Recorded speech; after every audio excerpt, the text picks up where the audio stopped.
A big show of support today for Georgia's LGBTQ community. Allies and groups came out in record-breaking numbers for Pride Run ATL. Several local families told Atlanta News First reporter Abby Casoris what they saw today really gives them hope.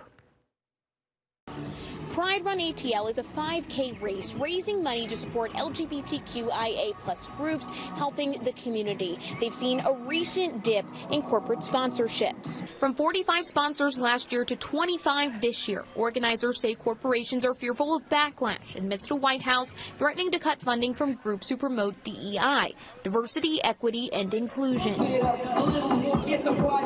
Yet we found a packed Piedmont Park, more walkers and runners than ever before. It means so much to get to support both of them and their community. Jackie Woods ran to support her daughter Grace. From the starting line to the finish line, Woods overcome with joy, seeing all the people who turned out.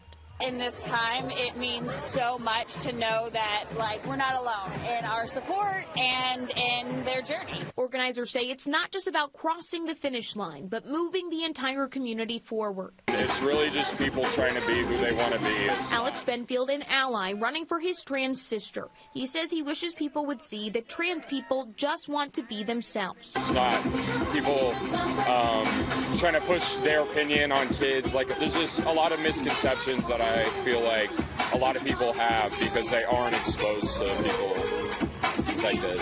Atlanta News First, a proud sponsor. Anchor Blair Miller emceeing the event, and he himself completed the race. Despite the dip in sponsorships, they saw record-breaking turnout, more than 3,000 registered runners and walkers. They say that is encouraging. In Atlanta, I'm Abby Casoris.